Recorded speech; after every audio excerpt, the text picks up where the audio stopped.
મિત્રો અત્યારે આપણે કોટાવડ ગામની અંદર ખેડૂતોને આઇકોનિક 77ની ફિલ્ડ વિઝિટ કરાવી રહ્યા છીએ. ખેડૂત મિત્રોના મોઢેથી આઇકોનિક 77ના અભિપ્રાય લઈશું. દાદા, શું નામ તમારું, પરિચય આપો. મારું નામ રબારી ગેમરભાઈ મફાભાઈ. ઓકે, કઈ વેરાયટી કરી દાદા? 77 નંબર આઇકોનિક 77. આઇકોનિક 77. ઓકે, કેટલા વીઘા કર્યું છે? 25 વીઘા. 25 વીઘાની અંદર આઇકોનિક 77ને વાવેતર કરેલું છે. આજે દેખાઈ રહ્યું છે 25 વીઘાની અંદર આઇકોનિક 77 દિવેલાની અંદર વાવેતર કરેલું છે. ચારે તરફ જે વાવેતર છે તે. તો દાદા, આઇકોનિક 77ને તમે આ પહેલાં બી કરેલું છે?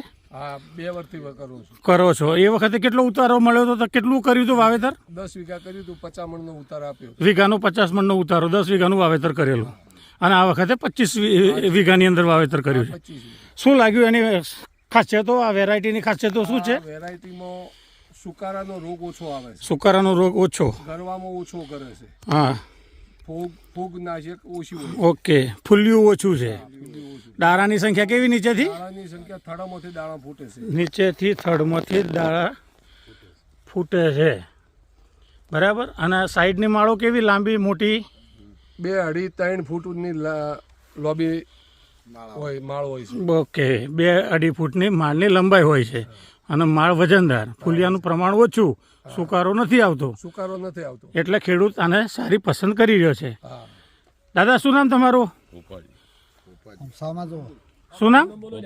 ભોપાજી. તમે બી આ વેરાયટીનું વાવેતર કર્યું છે? કેટલા વીઘા? 20 વીઘાની અંદર. તમે એવું કહેતા કે આના કરતાં બી મારા ખેતરમાં સારું છે, એવું કહેતા ને? તો ખૂબ સારી વેરાયટી છે.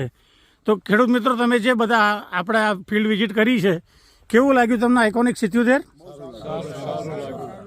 તો અત્યાર સુધી આપણે જે વેરાયટીઓ કરીએ છીએ એના કરતાં સારું છે. તો બીજી વખત આપણે કરી શકાય આ વેરાયટી અને બીજા ખેડૂત મિત્રોને ભલામણ કરી શકાય. ઓકે, તો મિત્રો આપ સર્વેનો ખૂબ ખૂબ આભાર.